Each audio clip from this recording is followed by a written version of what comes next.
move and alter the position of their ears. And unfortunately, human beings are not so good doing this, but they can do that and catch the sound, of course, and then it will be more clear and louder as well.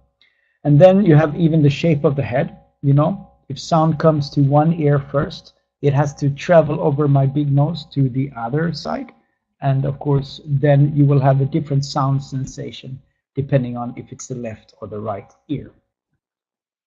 Now, if we move, and we call this the physical region, okay. Now, if we move down here to the physiological region, down here, we can say that this is a sensation. It's actually more or less the same for all of us people. We all feel and sense sound almost the same. That is if we have sort of normal hearing. We all sense the same if it's very strong or loud sounds, if it's very clear, or if it's a very sharp sound, etc., etc. Down here we have another region which is called the psychological region. Here it's actually what you prefer, which that's really interesting. It's your individual preference. Maybe you prefer sound to be loud or more quiet. Maybe you want to hear or not hear. Maybe you want to have sharp sound or not, etc. So that is your individual preference. So in all of these areas, the physical region, the physiological region, and the psychological region, they actually all together make up your individual assessment of the sound. And that is very important to know. So that means also that we have to focus sometimes on the things we can do something about. And of course, as architects, also you can do a lot with the building and the room and the physical space itself. The sensations maybe not so much, but also the psychological part. Actually, it is to investigate what types of people will use the space that you design, and this is very important. Then we move into the area of psychoacoustics a little bit more to clearly investigate what types of people actually will use the space, because we react differently to sound, and that is very important. Okay, now we move on. What is actually then physically affecting us when it comes to sound? Number one, the energy level. If I scream like this, oh, you hear a little bit more sound, right? So that is the sound level. Number two is the frequency. Either I use very male frequency or I use a very high frequency like this. And children have a perfect possibility to combine the very high frequencies. They're very much sound energy. So that makes it almost impossible not to hear them. And of course, that has to do with survival. They want to make sure that the parents will hear them in case of a real need. Then you have number three, something that has to do with time, temporal variations, like an echo. Sound comes to you after some time being. I don't know if you could hear this, but wow, like you go into a church, for instance, and sound will linger in the space for many seconds. Number four is directions, where sound comes from, and this is people really appreciate to know the directivity of the sound. They like to know where the sound comes from. Here, interoral differences. This is a little bit more, has to do with the difference between the left and the right ear. For instance, in concert hall acoustics, that's something they work with a lot. Try to have some lateral reflections, so reflections making sure that you get sound coming to both the ears. And last here, but not least, the so-called signal to noise ratio, which is, it sounds very technical, but it's actually quite simple. It's when I talk to you, there is some background noise where you are. Maybe you have some sound from heating and ventilation units, or maybe you have some sound coming from outside, traffic noise. And for me to make my voice clear to you so that you will easily hear what I say, actually I need to compete with that background sound. So I need to put my sound above, otherwise you would not hear it clearly. And so I would put my sound like 10 to 15 decibel above the background sound. So that is the signal to noise ratio. So then if you can decrease the background sound or other types of activity sound, you could free some space for the intelligible, the very good speech to be heard. So here you have the physical properties that actually affect you. So let's go on here. And of course, it is a little bit tricky because I work and we work with both technical acoustics, but also the human perception, the people side of it. And we who work with acoustics like to measure things. We like to verify the acoustic quality of a room. And the problem for us is that most people in the world have no clue or no idea about how you measure sound, except maybe for decibels. And decibels is then, even if you have heard about it and you know something, very few people have a sense of how many decibels is this or that. So when I talk to you like this, it's like roughly 55 or 60 decibels, depending if I raise my voice a little bit like this or not. You can see some examples here, traffic noise being like 85 to 95 decibels. It could be higher like that if you are in a very intense crossing, a road crossing. 120, you start to feel pain in your hearing mechanism. And also you should be very careful if you have firecrackers, because that can give you a permanent hearing damage actually. So be very careful with that. So actually then, when it comes to decibels, the only thing I want to say is it's a logarithmic scale, so which makes it a little bit complicated to grasp, how much more or less is it. So if you have here, for instance, one car emitting 70 decibels, if you would add an exactly the same car, you will add 3 decibels. So if you add another sound source equally strong, it goes up 3 decibels. So it doesn't go up like 70 plus 70, 140, so 3. Now that is also then, if you have verses like this, being 73, if you take away 50% of these sound sources, the sound pressure level will go down 3 decibels. So what I want to say here, maybe sometimes you hear they have done some acoustic interventions and they lowered the sound pressure levels with 3, 4, 5 decibels, and maybe you think it's not a lot actually, but energy wise it's really a lot. It could be 60-70% of a decrease. So just good to know. So if you have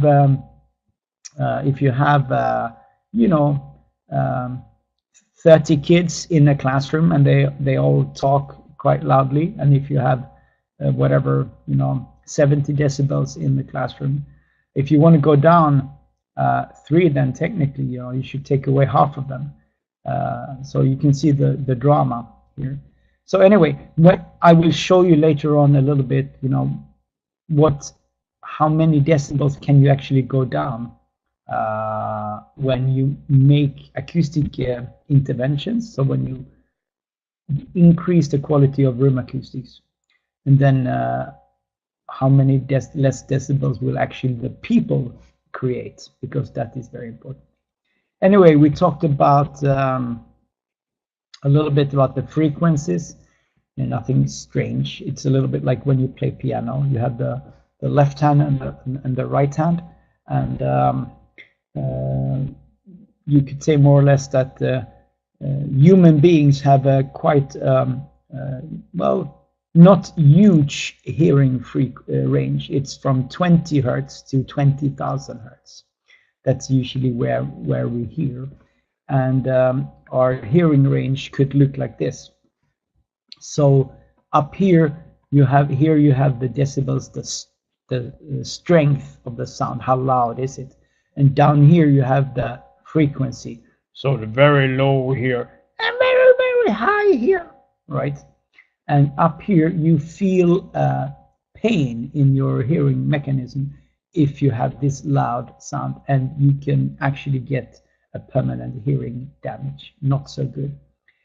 Down here you have the hearing threshold, at least the normal one. And then you can quickly see that, wow, it is not straight or flat like this.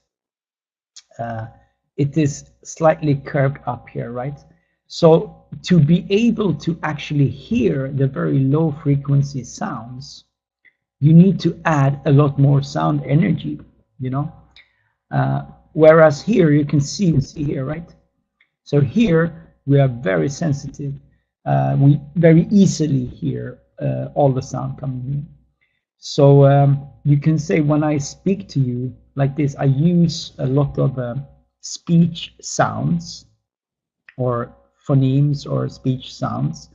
And we talk about, for instance, the vowels, a, o, e, I, u, depending on what language you have. They actually contain quite some sound energy. They are quite strong sounds. And then we also have the consonants. We have the voiced consonants here. If you put your hands here to the vocal cord, b, you can feel like the vocal cords are working. They vibrate. They have a frequency range around here, like 500 to I would say, 2000 or 3000 hertz here. But then we have another type of consonant sound, which is out here, and these are called the unvoiced ones, and they are very weak sounds. It's more or less just blowing air out. You shape a little bit the lips and the teeth here. And the tricky thing here is these sounds here, the very weak sounds and the very high frequency sounds, are actually very important for people to hear if they want to hear speech very well. And these sounds here, the vowels, they contain a lot of sound energy, so they tend to attack or mask, we say, the more high frequency important speech sounds. And the problem is, if you get a hearing damage, this is the most normal way of getting a hearing problem. Your hearing threshold will be deformed, so you will lose the ability to hear some of these sounds, which are very high frequency and very also weak. And this is of course not so good. If you are an adult, you tend to have more experience, so you can compensate a little bit by guessing a little bit more the content. But if you are more young, if you're a child, you don't have that much experience actually, so your compensation skills are not as developed as for adults. So the problem here is, in room acoustics, sometimes we want to specifically take care of absorbing these sounds if possible, and or support or liberate these sounds a little bit more. So it's just something to think about when you work with architectural acoustics or room acoustics. You can actually go down to the nitty-gritty details in your design, also with regards to the speech sounds actually. So let's take a look at sound or noise or acoustics from a macro perspective. I'm talking about for the whole society as such. First of all, here we have a health aspect. Unfortunately, people will get hearing damage. Also, actually, in connection to the built environment, we have preschool teachers, kindergarten teachers. Already in the 70s in Finland, we had research telling us that kindergarten teachers got hearing damages because of course, the kids were very loud, but also that the buildings were not acoustically very good, and this was not nice. Also, we've had reports from sport hall teachers that they had hearing damages. Of course, a combination of very loud activities going on, but also acoustically really bad sport halls. Actually, there was big cases in Netherlands a few years ago about this. So this is not good, of course. And then also noise is a stressor. So it can make you really tired and fatigued. And that's not very good. Number 2 here, we think, is the safety aspect. If you have a building with really bad acoustics, so that you cannot even hear the warning signals, then nobody could actually escape from that building in a safe way. I had some cases historically where was an airport in a capital in Europe, where when they opened the building, it was a completely new building. The second floor, the acoustics was so bad, so safety could not be here. The warning signals could not be here, so they couldn't open that one until they actually improved it. Number 3 here is the communication part, right? Either you want to hear or you don't want to hear. You know, in a school, for instance, you would like to hear what the teacher is saying, but maybe in an open plan office or in privacy instead, you don't want to hear. So then you have to make sure the sound does not travel too far away, or maybe the sound insulation has to be good enough so that you don't hear through the walls in the room. Now, number 4 here is the actual, here we go, let me see here. Number 4, economy, financial aspects. Society is paying money if people have a sick leave, or if they cannot perform their work tasks enough well. Also, secondly, is that also insurance companies, actually, especially in Sweden, they invested a lot of money into educational activities, seminars and such about noise, because they can see in their statistics that people are either staying home or actually using the insurances, and that noise or acoustics is one of the reasons, more frequent in recently. Then we have number 5 here, the social side. Of course, if you have very poor acoustics in the buildings, people will not be able to communicate with each other, and social interaction will go down, and also life quality. Number 6, here we have an intellectual aspect, of course, like in the school. If you don't hear what the teacher is saying, why should you be in the school? You could be home. You could just send an email to the teacher instead.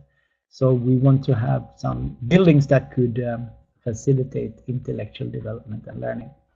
And last but not least, here is something that may sound a little bit soft, joy, but you know, when you think about it, you spend 90% of your time indoors, unfortunately, unless you sleep outside in the forest.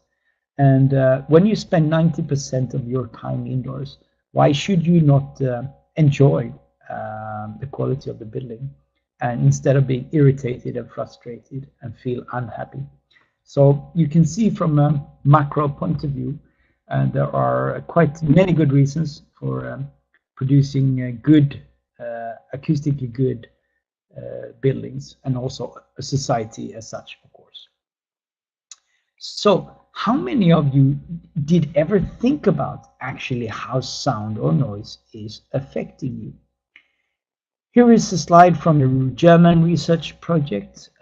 Here they measured the sound pressure levels over the morning hours in the school. and the black one here, these are the sound pressure levels. You see they go down and up and down and up, depending on what the activity is in the school. You can see that over the morning hours, the trend is that the activity levels, or the noise levels, go up all the time until the lunchtime. And then they will drop during lunch. And then in the afternoon, it's going to be the same. They will start lower and then go up. So what you never thought about is here they measured the pulse or the heart rate of the teacher. So the teacher's heart rate go up and down, scaringly almost parallel to the noise levels actually. And this is, of course, nothing we think about. This is how sound can affect you. If it's good or bad, it depends from what level you start. So if you are very, very stressed or have a high pressure on you, and you already have very high heart rate from the beginning, of course, it's not so good if you get an even higher one due to noise levels, for instance, in the school. Also interesting for you, because this is something I really would like to tell you, your architectural design actually can influence people's behavior, and that is something really strong I would like you to consider. There are many examples of this here, just one, but here you have also a German research project here, and they measured the sound pressure levels in the classrooms, and before and after room acoustic improvements. So the gray bars are the sound pressure levels here before they refurbished the classrooms. You can see that they are, 53 decibels here, and then when you come closer to the lunch, sound pressure levels go up. Okay. Now they then actually improved the acoustic quality of the room. In this case, they introduced some absorbing material, could be ceilings or N+ walls, and you can see two things happen. One is that sound pressure levels from the people here, we talk about the activity levels, dropped. That's number one. Number two, they are more stable over the whole morning hours. Okay, so that means with this type of intervention, it's actually fantastic to see that you can affect people's behavior. They actually don't have to be so noisy anymore. They can be more calm. They can also, as it seems, keep the concentration levels during the morning hours and actually be on almost the same level all the way up till lunchtime. So these are, of course, really nice news. Here we are in another research project, Essex study from UK. Here we have, you could say, 4 different acoustically types of different rooms. The first classroom here, we say it's the untreated one. It's the classroom as it was from the beginning. So there was nothing particular acoustically done to the room. Here, the second version here was treated according to the minimum requirements of the BB93, the British Bulletin 93, the classroom acoustic standard. Next one was a little bit better acoustically. It was treated according to the highest classroom standard of the same BB93. And here, the fourth one was very good room acoustic quality. It was treated according to the BATOD standard, which is the British standard for the hearing impaired people. So not so good up here, a little bit better room acoustics, a little bit better again, and very good. This one was also treated from a more broad frequency point of view. So they also absorbed the low frequencies you know, the vowel sounds, etc. So different acoustic scenarios. So the interesting thing is, of course, that this happened, but the even more interesting thing is when you ask people what they thought about this and the rating.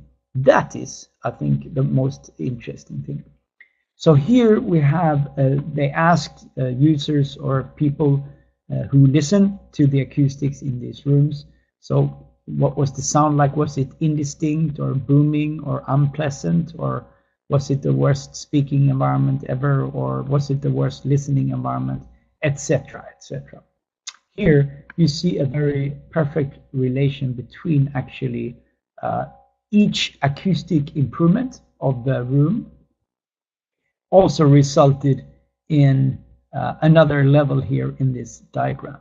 So the blue one is then, the more outside here you go, the not so good is the classroom if you ask the people. So the more you come in the middle, the better it is.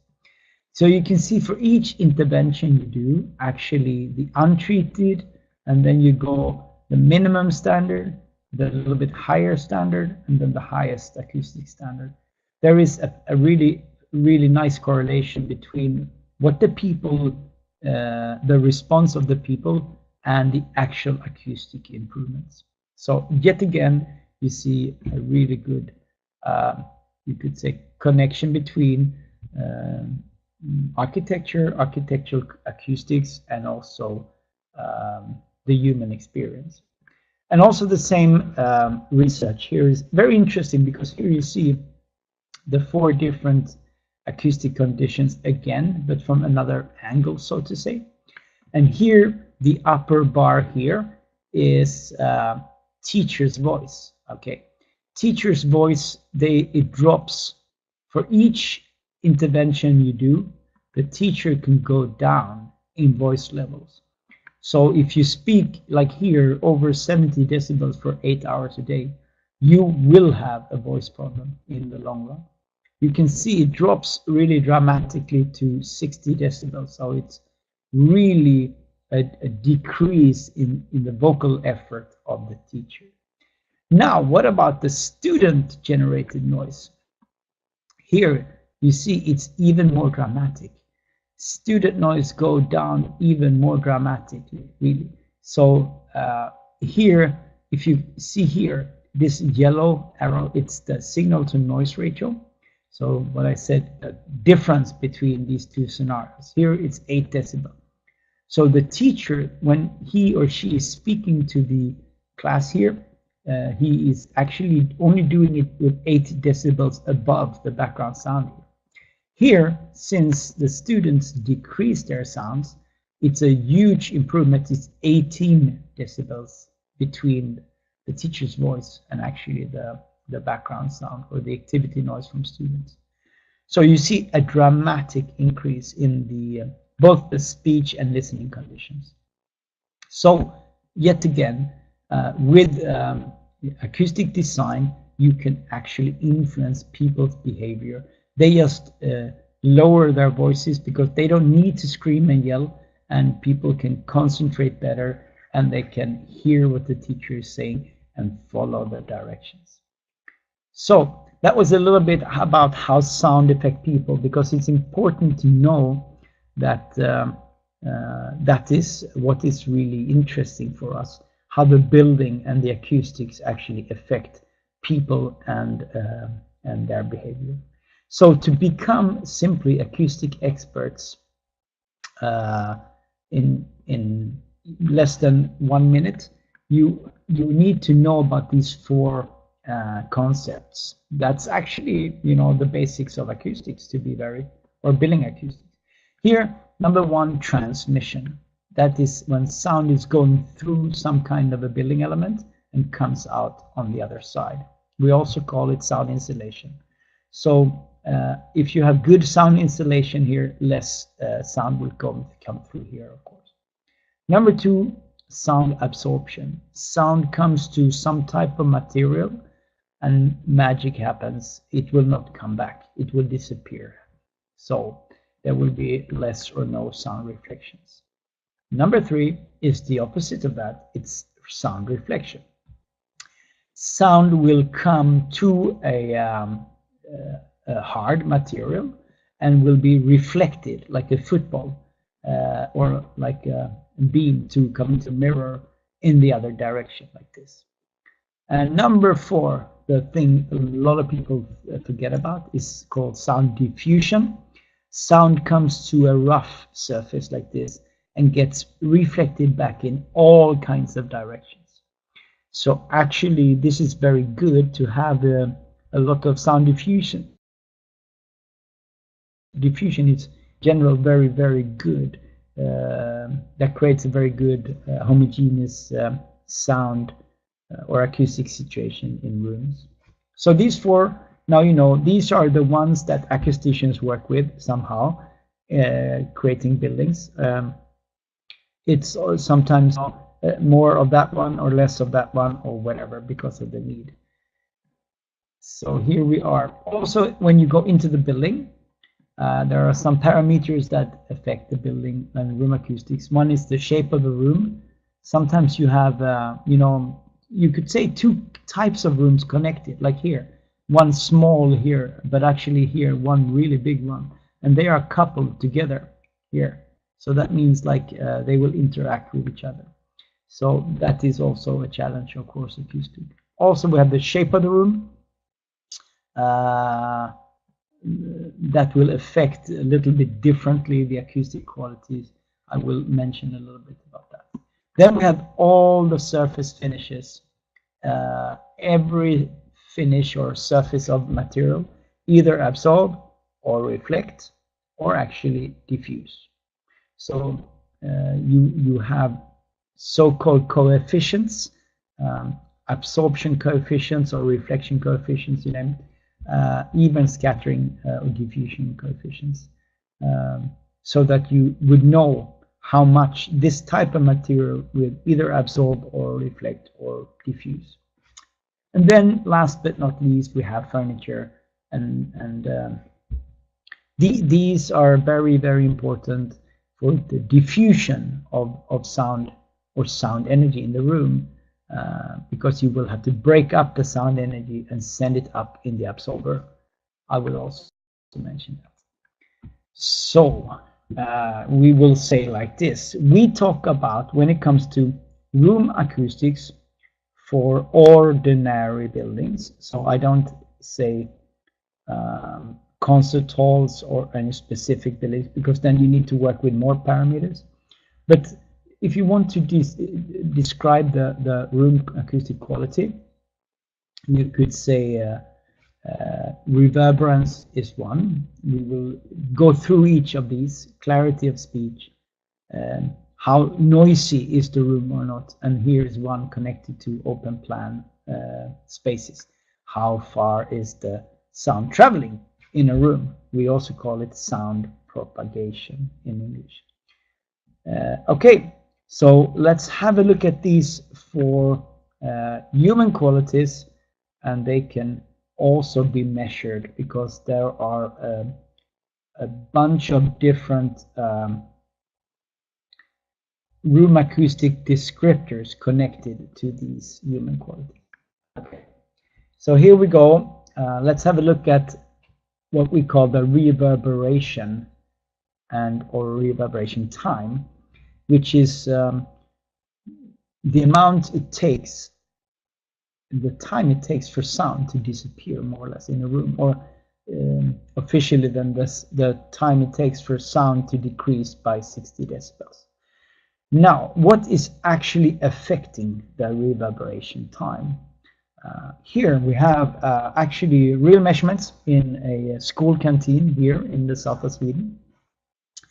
In the first number A here, that is a completely empty room. We took out everything that we could take out, like all the loose fittings, all the furniture, everything. And then we measured the reverberation time. So how long time, how many seconds did it take for sound to disappear? And you can see here it was like more than 1 second, most likely here.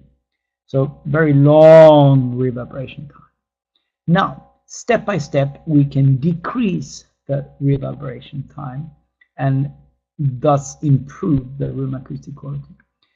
First, the B here, you can see a decrease here coming here. That's the first one. So that means we do something. Two things happen. You can say we put an absorbing ceiling into this space. Now, first of all, you see something very dramatic. Sound level go down here really fast. And also, but you don't see it so clearly, the tilting of the curve is a little bit more dramatic. You can see we clearly reduce the reverberation time because the absorbing ceiling takes care of the energy and doesn't allow it to come back into the room. Here, next step, from B to C, we have a very dramatic thing. You can see we add more or less actually bookshelves and cupboards, some furniture along the walls. Very, very efficient. What happens is it's all about sound diffusion. So with these cupboards and bookshelves, they break up the sound energy and send it up into the ceiling, and the ceiling will take care of it, making sure it doesn't go back into the room. The last here, we can still pimp the room a little bit by adding tables and chairs out in the room. So you see, it's kind of a complicated scenario. As an architect, it's really important to understand what you can do actually to influence or decrease the reverberation time. Step by step, it could be then having absorbers efficiently in the ceiling and also on the walls, or use furniture, cupboards, bookshelves, etc. to break up the sound energy and put it in. Unfortunately, actually, architecture of today is very, very, it's using a lot of very hard materials. So it could be stone floors, or it could be glass walls, or etc. And that means sound will really reflect all over in these rooms. And that means they will be very reverberant spaces, actually. So if you have a lot of glass or whatever, very hard surfaces, make sure you can insert absorbing material somehow in these rooms, either on walls or in ceilings, or it could be screens, or it could be furniture, with soft furniture, for instance. Okay, so what I actually described to you is this scenario. You know, if you have a room and if you have a sound source, like a loudspeaker sending out some sound in this room, the whole room will be filled with sound energy. So if you keep the loudspeaker going on, the sound will just, you know, be there all the time. So we call it a steady state situation. Now the thing is, when it comes to reverberation time, for instance, then you turn off the sound source, and then you wait for a little while, and then you calculate how long time it takes for the sound to decrease 60 decibels. So let's have a look at that scenario.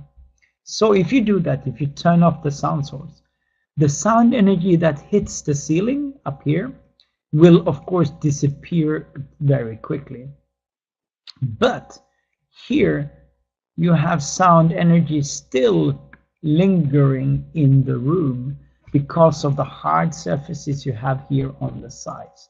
So if you have parallel hard surfaces like this, it takes longer time for this sound energy to actually disappear.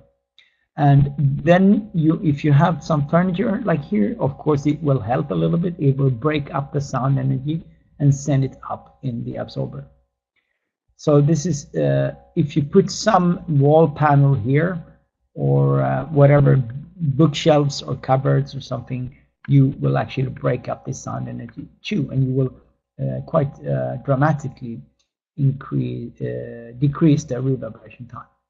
So everything, all the surfaces you have in the room affect reverberation time. The floor, the walls and the windows, the ceiling, of course, you could see that was the first dramatic change. And then you have furniture And this was very dramatic, you know. So here, just introducing some furniture, you will break up the sound energy here and send it up in the absorber, and you will have much less reverberance in the room. And then last but not least, the furniture out on the floor. So step by step, you can fine tune and get the reverberation time down. And for many in your countries, just maybe you have acoustic standards, rules, and regulations that give you a certain reverberation time that you should reach. In a classroom, for instance, it could be 0.5 seconds. It's quite normal. Or in an open plan office, it could be even lower, 0.4, etc. Then I would like to say that unfortunately in the world, in acoustic standards, reverberation time is the most used room acoustic descriptor or measure.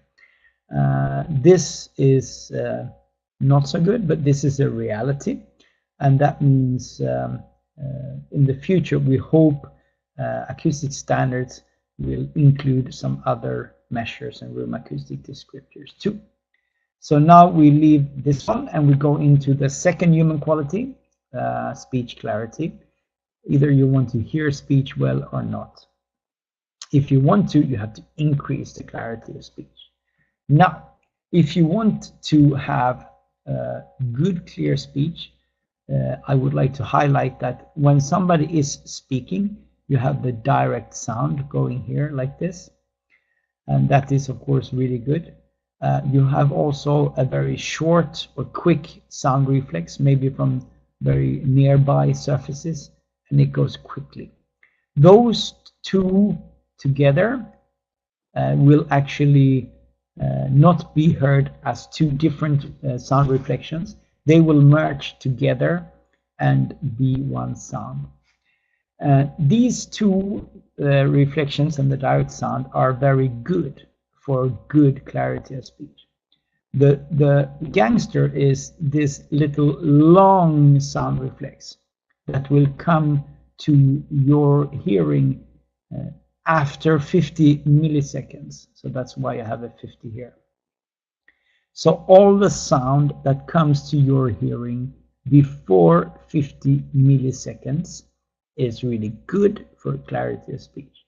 But the sound that comes after will actually attack and decrease the clarity of speech. So that's why if you have this here, you can see here the black one is the direct sound, and here we have the very good and quick early reflections. But we also may have a whole bunch of very late reflections. So if you want to improve the clarity of speech, one strategy is to support the early ones, for instance, with a sound reflector or something, or you can cut off the tail. You can decrease the reverberant sound, the very late sound reflections, for instance, with an absorbing ceiling. So the more sound energy you have here, the early part, compared to the late, the better the clarity of speech will be. So in room acoustic design, the more early reflections and direct sound you have, the more clear the speech will be. So, and the strategies could be different. You could use an absorbing ceiling to take away the late and not so good sound reflections, and then you will create a better balance between the early and the late ones. Okay, now we do human quality number 3, which is how strong is the sound or how noisy is it. Like if you have a lot of kids in a space with lots of reflecting surfaces, it will be very noisy. I can promise you. So here is a measure which not too many people know so much about, except acousticians, of course. It's called sound strength, or simply G, the letter G. The very good thing First of all, I want to say that when you measure sound pressure levels, and here talk about decibels, you have to differ when you measure, for instance, activity levels with people in the premises. If you measure with people, you get the real data, that's true, but it's a little bit hard to compare different situations sometimes, because you don't know exactly if you have more or less people in 2 or 3 different situations. So it could be not giving you the right data. This measurement sound strength is completely without any people at all. It's only the building itself. It's only the actual room. So here, for instance, you have one room. Let's say we have here, looks like a football, but it's actually an omnidirectional loudspeaker. It will send out sound in all directions. And here we have a microphone that will pick up the sound. So you send out sound here, and then you pick up the sound. Okay, you know exactly what sound is coming out here. And then you record what is coming in here. So that means if there is a difference between here and here, it's because of the room. Now, let's say that you measure in this room and you get 70 decibels here. We can just assume that. Okay. Then we compare this measurement in the real room with a measurement in a completely sound dead room. We call it an unechoic chamber, because in this room you can control the situation really well. Also, you know what sound is coming out here, and you know what is coming in, and actually there is nothing at all coming from the surfaces here, because they all absorb the sound. So you get only the direct sound here. Okay, now sound reflections. So let's say if you get 70 here, and if you get 60 decibels here in this room, you simply subtract between these. You get 10 decibels in this situation. So the sound strength is 10 decibels. So if you have a room which is very, very noisy, maybe you would get 80 decibels in this room, and then you take 80 minus 60, and then the sound strength would be 20 decibels instead. So the good thing with this measure is that you can compare different surface properties or different solutions, which is 100% related to the built environment there. So this is a very good descriptor and measurement. Here is the fourth one is human quality, very connected to open plan spaces. It's called sound propagation. I will talk a little bit about that later on. So I will come back to that. So anyway, in the wonderful world of acoustics, it's nice if we can measure and verify acoustic quality in rooms. So that means just a few words about how the acousticians could do that. They also have this football loudspeaker, right? The omnidirectional. They send out the sound in a room, like in this classroom, and then they have a microphone in this position. They actually have it in many different positions to get the nice average of the room. But they send out sound, and then sound will bounce back from all the surfaces in the room, and we catch it here with this microphone. That is when you get this so-called impulse response. So this is the should we call it the acoustic DNA, acoustic response of this room. Then you see that you have sound here, wah, wah, wah, wah, wah, wah, and then it will fade away and actually in the end disappear. This impulse response, the good thing, because I've been working in this field for 18 years now, I remember how it was in the beginning. There was not so very good computers and measurement devices and software, and also the speed of the capacity of computers were not so good. Today we are in a totally different situation. Acousticians get this impulse response like that, if they have the right equipment, of course, but most of them have and should have that. Now, if you like to look at the reverberation time, for instance, you look at the slope here. If you like to take a look at the clarity of speech, the reverberation time here, you take a look at this later part. of this impulse response. So here you analyze the reverberation time. The clarity of speech, you analyze this part and the early part before 15 milliseconds, and you compare it with the late part. So the more sound energy you have here compared to here, the more clear speech will be. And then secondly, sound strength. You analyze actually the whole energy in the whole impulse response. So kaboom, you make some measurements, and out in the software you will have the response. So you could say these room acoustic descriptors can be very naturally controlled, verified. So we think, and that is why room acoustics can be a little bit tricky, because you have no relation to the measurements here and the descriptors. But if we take these 4 human qualities here, these are not technical: reverberance, either you want it to sound like a bathroom or not, either you want to hear speech clear or not, either you want it to be noisy and loud or not, or either you want the sound travel far away in open space or not. So there are a bunch of different acoustic descriptors that the acoustician would use to measure and verify your room. A few different reverberation times. We like the T20, it's normal. Speech clarity, I explained to you the C50. There is also one called a speech transmission index, and then you it's a little bit different. You take also some other things into considerations, like some flutter echoes, and could also be the heating and ventilation sounds, for instance. And then we have the sound strength, G1.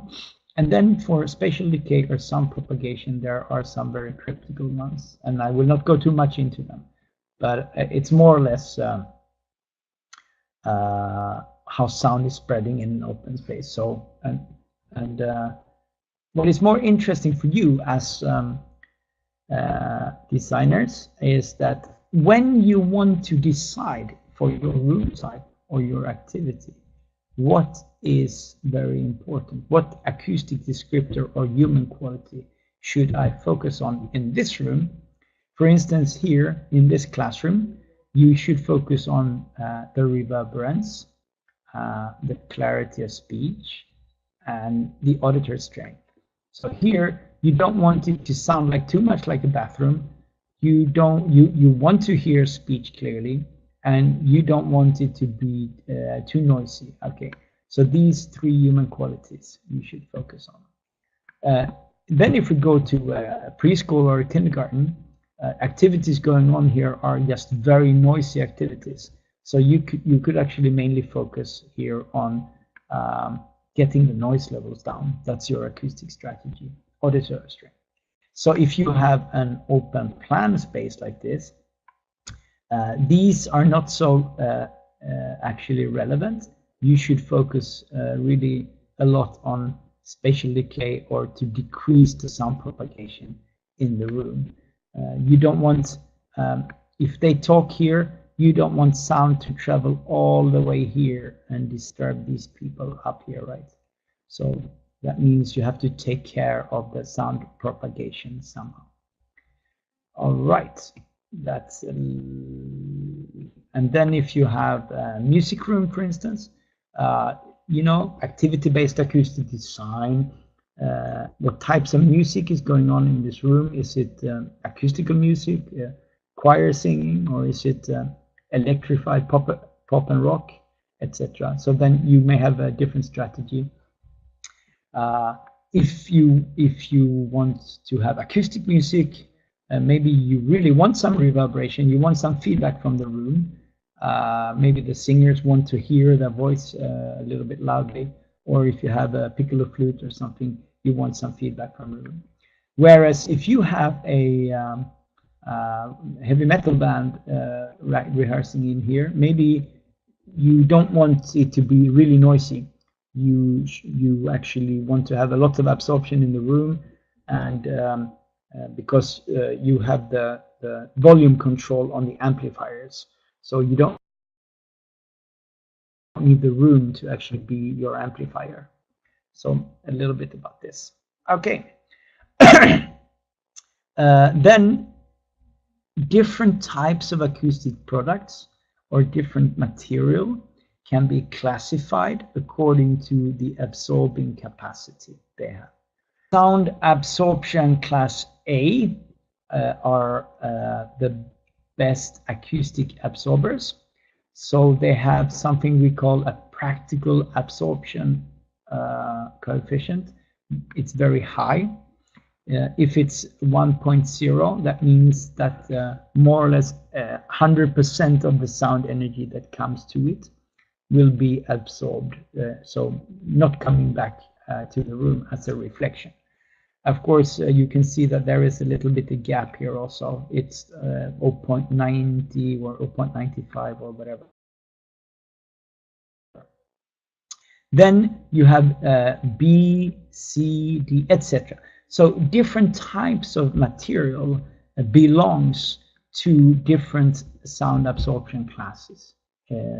So good for you to know, depending on what your acoustic wish is and what your need is. You want to take care of a lot of sound energy in a fast and efficient way, you will need an absorption class A solution.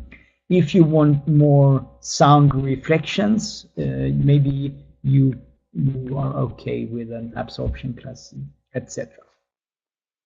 So the sound absorbing ceiling then, how does it affect the different human qualities?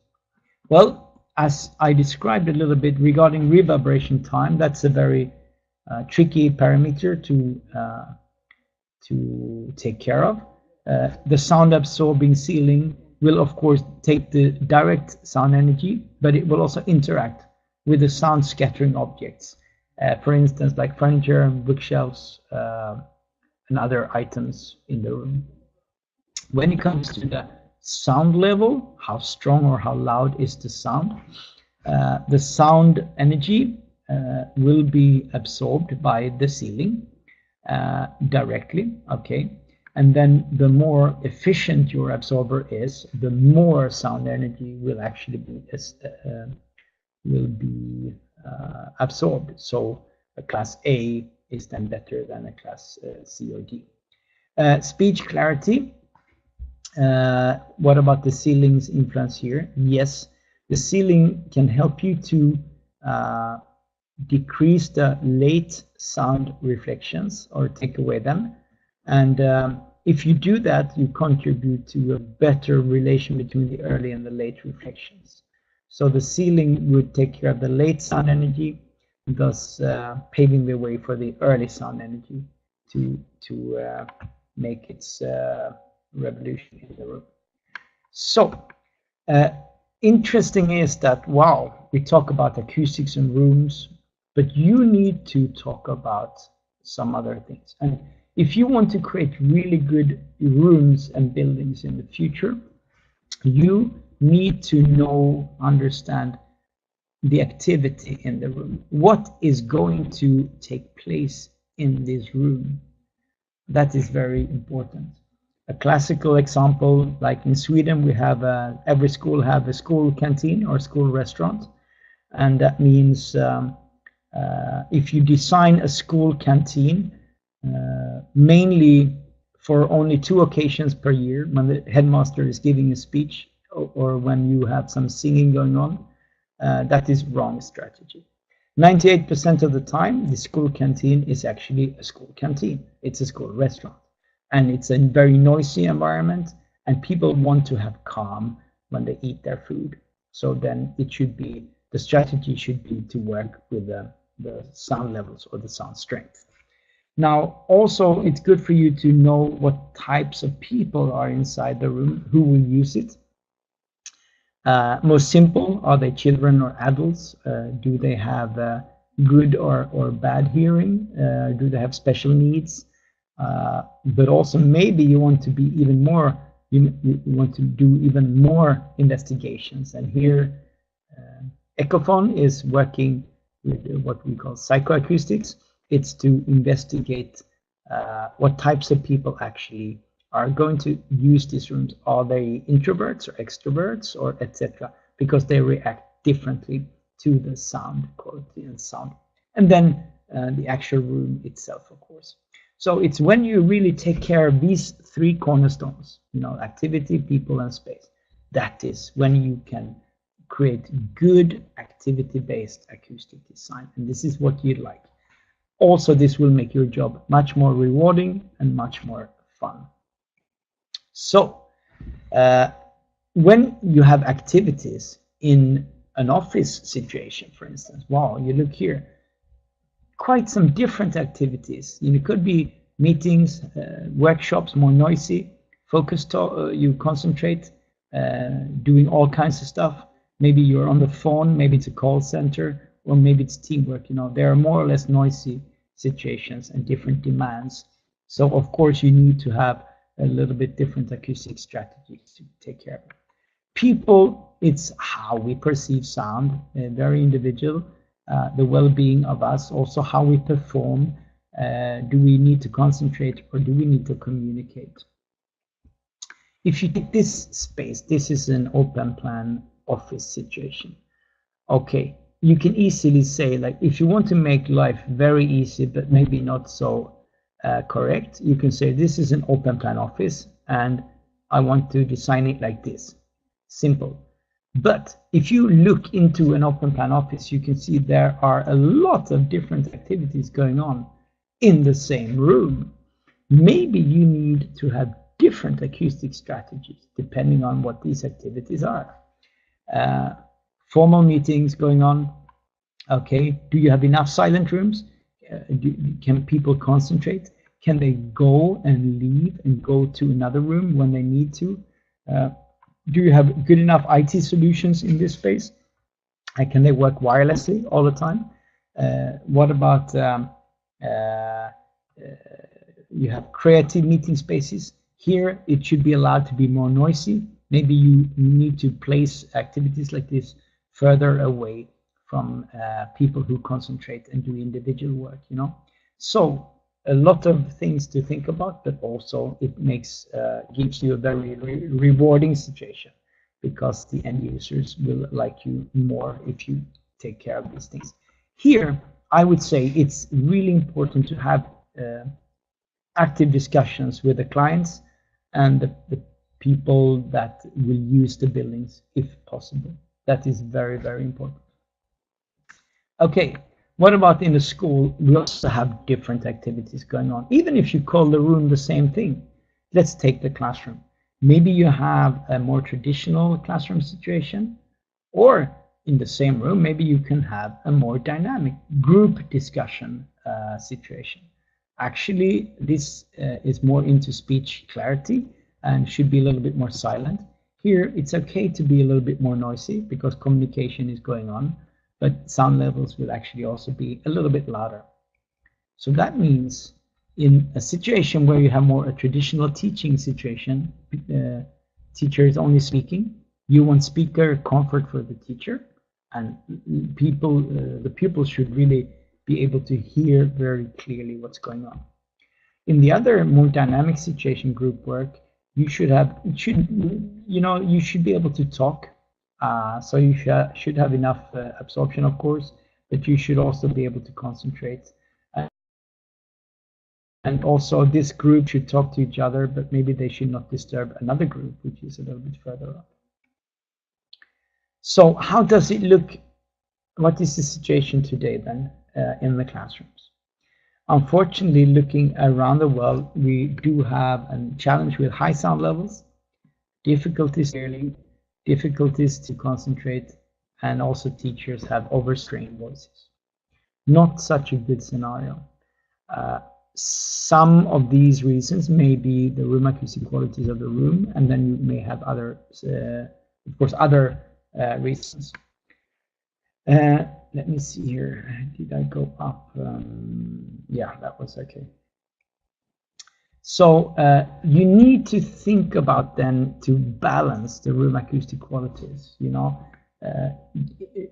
What about the sound and the levels of the sound? The clarity of speech, the but also then to think about, do I need to absorb more of the low frequencies so that we take care of the vowel sounds, and so that people then actually can hear the speech sounds, the more high frequency and weak sounds, better. Acousticians would love to take care of this, of course. We do too. But it's good if you know about this. So when you go into a discussion or designing rooms like this, you have this with you. Okay, what was it now again? Something with sound levels, okay, noisy or not. Something with the ability to hear well. And then we have reverberance. And then something also maybe if the sound is spreading in the room, if it's an open plan, what to do. So when you look at research today, it's good to say that when you look at the effects of classroom noise on students, it actually affects their capacity to memorize the message, also to learn how to read, their attention, also actually recognition of words and numbers, their behavior. This we actually already showed. The room acoustic quality can make people more or less noisy. They can be more or less annoyed, also the teacher, of course. And then it's worse for younger children, and it's worse for hearing impaired children, actually. So what about the situation for teachers? They may have voice problems. They can be very stressed. They also change their behavior. They don't become as good teachers as they would like to be. They become irritated and annoyed. They cannot follow their teaching strategies. If they're interrupted all the time, everything takes much longer time, and it's not so very efficient. And they have to change their teaching strategies. So all of these things can actually be influenced by the acoustics and the noisy situation. So if you look at any room like this, there is all the surfaces and sound is spreading. Here's a teacher, blah, blah, blah, blah, blah, and this sound is going all over. If you have a very, very reflecting space with a lot of hard surfaces, it may look like this. If you then install a ceiling, it will take care of a lot of the sound energy, and it will bring down the noise levels in the room, and it will also add to the clarity of speech. If you add a wall absorber here in the back, actually you will take care of the late sound reflections. You remember, if they come all the way here, and if they bounce back like here, if they bounce back here again, they will disturb the clarity of speech, because they will arrive at the ears more than 15 milliseconds. So if you add a wall absorber at the back, or a bookshelf or anything else, you will take away these very late and disturbing sound reflections. So in, for instance, classrooms, it could be so that you have and want to have an absorbing ceiling. Overall, a wall-to-wall is very good. A wall-to-wall ceiling will take care of a broad frequency scenario. So also absorbing the low frequencies. And also to have a wall-to-wall ceiling is the most efficient way of actually bringing down the noise levels really fast. Then maybe you want to have some low frequency absorbing material, which is a thicker absorber on top of the ceiling, as to increase the sound absorption in the very low frequencies. So this is a favorable solution if you want to increase the clarity of speech. Maybe you want to have a teacher, maybe you want to have some feedback from the space just above where the teachers stand, so some more sound reflections here, and so maybe you would have a little bit of a reflector just above where the teacher is standing. And then also here it's very important to plan for some kind of an absorbing material at the back of the classroom to make sure that the late sound reflections does not really disturb the activities going on in the classroom. So also at the end a little bit, I would like to pay attention also to in open plan spaces, you have not enough walls to obstruct the sound from traveling very far in space. So what do you need to think about then? Well, in a place like this, for instance, if you have an absorbing ceiling, that is very good. Maybe you also have a screen of some kind, and this screen can be both absorbing here and at the other side, but it could also have a very stiff material in the middle, so the sound does not transmit through the screen as well. So when you have screens, you could check the acoustic properties. First of all, they should be really absorbing, and it's really good if they also are insulating. I would say many screens today, lots of companies around the world have screens, and some of them are actually acoustically not so efficient.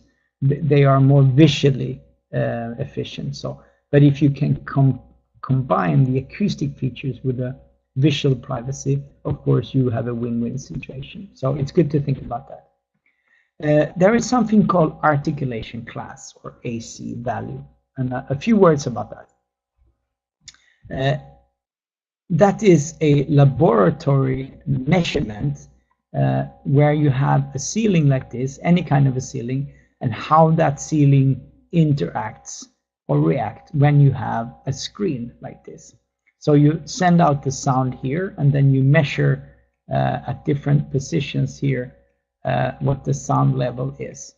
And that means you can see how efficient the screen and the ceiling is combined together. So the less sound energy you have here at the other side, of course, the better the combined solution is. Just good to know, every product have a different articulation class value. If you look here, we can have very high articulation class value on porous absorbers, 200 or 180. And then you go down a little bit depending on what types of what material you are working with, perforated metal, wet felt, or other types of wet felt product also. And this is really good. You can see here also that they can behave very differently over the frequencies. So some can be very efficient, like here you have an articulation class 200 solution, so it's very efficient over the whole frequency span. You see here some can be very efficient here, but not so efficient here. So just good to know that the higher the articulation class value is, the more efficient this absorber is in an open plan situation. Okay, here this looks a little bit nerdy, but I want to show you this because we already mentioned the situation having different human qualities and different room acoustic descriptors. These actually are acoustic measurements of 2 group rooms here at Ecofon. Very interesting is that in the first part here, we talk about the reverberation time, the T20. So here you have 2 group rooms, they are next to each other, and we measure the reverberation time in these rooms. You can see one blue, room 3, and one red, room 2. They are identical group rooms, but have 2 different ceiling solutions. Now one is more absorbing, and the other one is more reflecting. In these rooms, you can see when you measure the reverberation time, they look very similar actually. But I can tell you, when people listen to the acoustics in these 2 rooms, they are completely different. So even though that some rooms may have the same reverberation time, they actually can be acoustically experienced as very different. I will tell you why, because when we see these measures, you will know. Now, in these group rooms, you know, when we introduce wall absorbers, you see here something dramatic will happen. We bring down the reverberation time really dramatically. Again, like I told you, some sound energy never come up to the ceiling. So, but if you put some elements here, you efficiently will take care of the sound energy also in the horizontal direction. Okay, number 2 here, if we look at the clarity of speech, we see the same 2 group rooms. Here, the higher, the more decibels you have on this scale, the more clear the speech is. So you want to go in this direction. So this other group room with a very reflecting ceiling, it has not a very good clarity of speech. Here is the other one, which has clearly a better situation. And then you add wall panels here, and you see you can pimp, you can even improve the clarity of speech a little bit more. So step by step with your acoustic design, you can increase this human quality and make people make it easier for people to hear speech. Number 3 here, we have the sound pressure level, so the G, the sound strength. Here we have the 2 rooms. The blue one is with the absorbing ceiling, so it is more quiet. Here you want to go down in decibels like this. Okay, so here this room is more quiet already from the beginning, and the other room with the reflecting ceiling is more noisy or more soundly. Now, when you add wall panels here, you don't see much of a difference actually. You see a little bit, but not really a big difference. So good for you to, in your design, your room acoustic design, is if you want to affect the reverberation time, a wall absorber can be very efficient in combination with the absorbing ceiling. If you want to affect the clarity of speech, an absorbing ceiling will help you a lot, but you can also add wall absorbers or bookshelves, and you can increase it even further. And if your strategy is you want to decrease the sound pressure levels, like in a kindergarten or whatever, because it's too noisy, you know, the absorbing ceiling, a porous absorber is very efficient, and a more reflecting ceiling will make it more noisy. So, now, some core advice to you then, the first steps that you think about maybe is to have a full acoustic ceiling if you can. That is very acoustically efficient. It's a broad frequency, good acoustic solution. If you cannot, for various reasons, maybe design reasons, or there is like some sprinkler systems or whatever in the ceiling, you cannot have a full ceiling, you can work with free hanging units. I'll show you some pictures of that.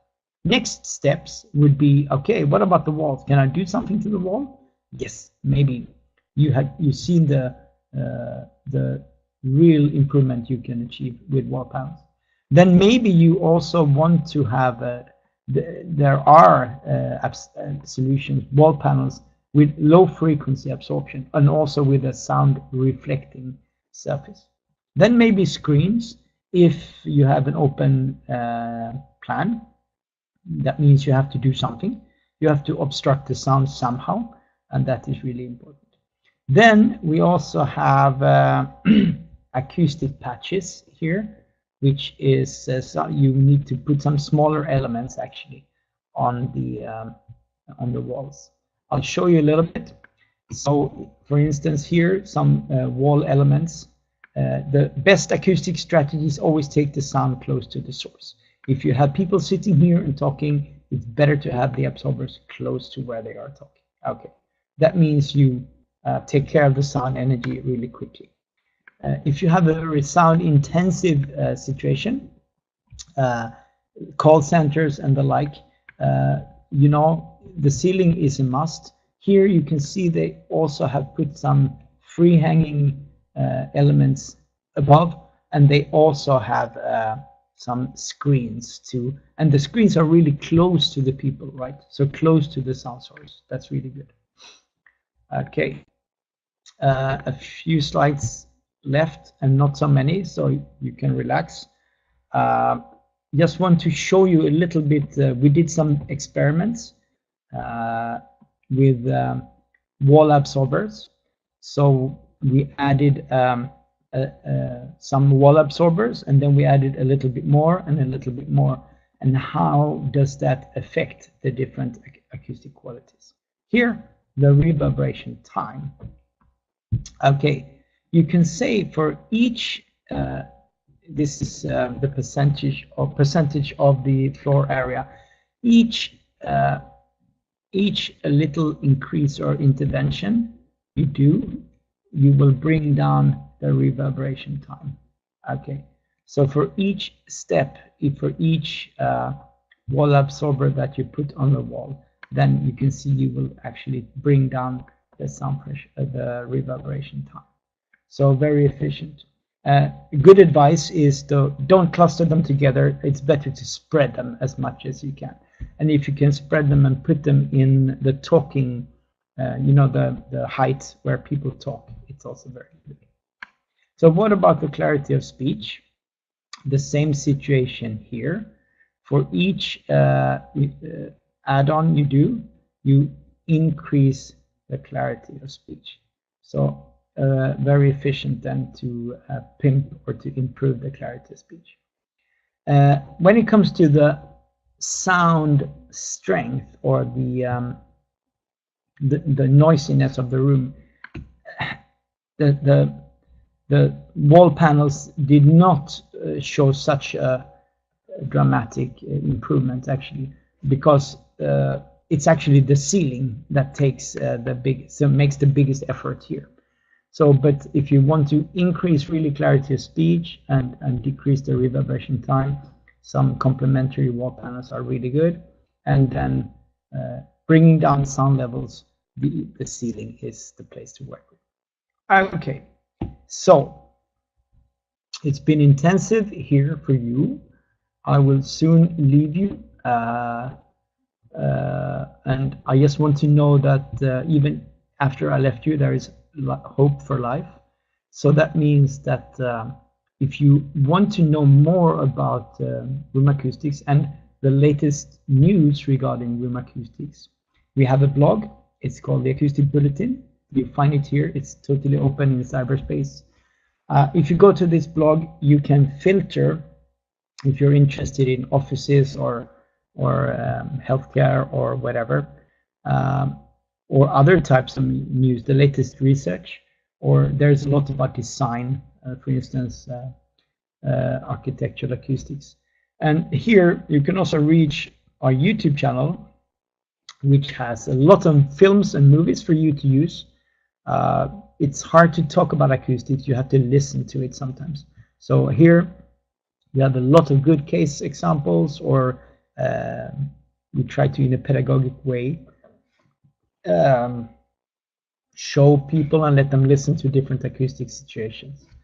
You can also follow us on LinkedIn if you like, and Twitter and Facebook.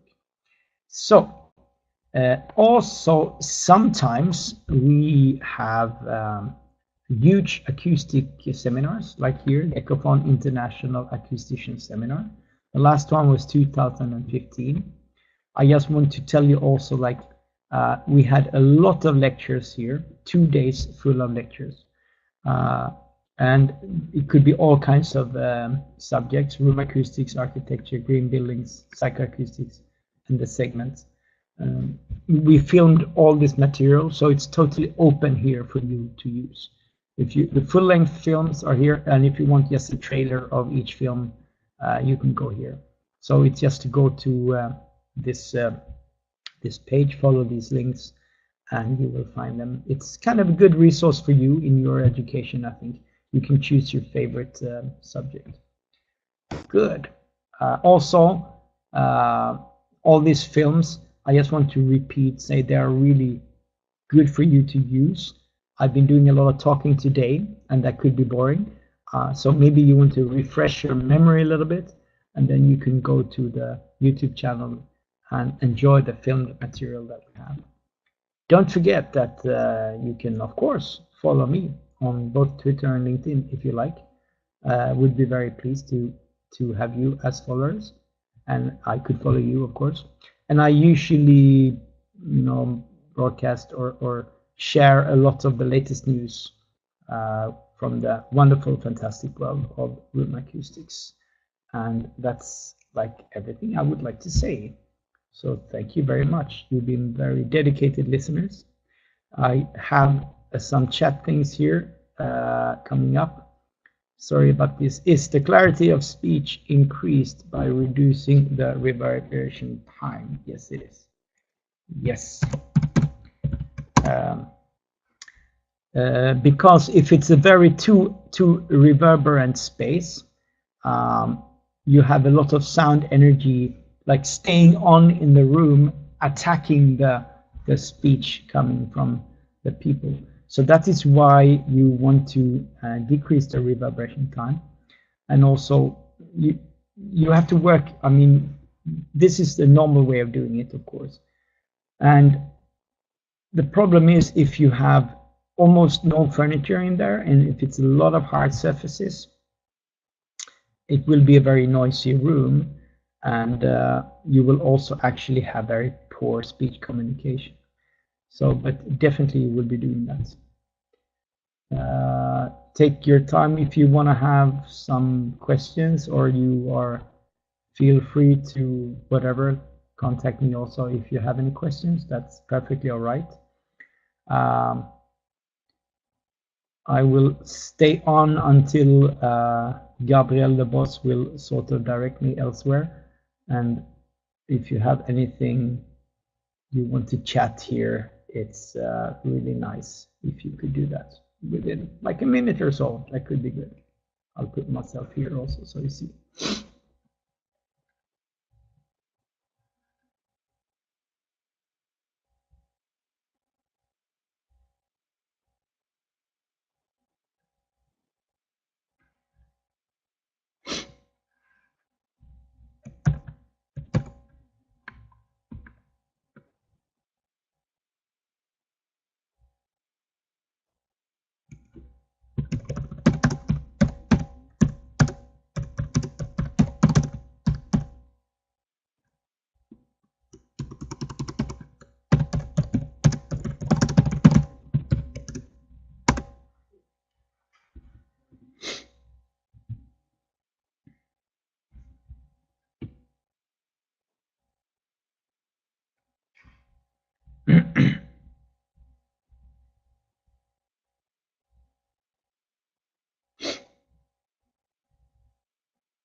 Okay, then I think I will actually close the presentation.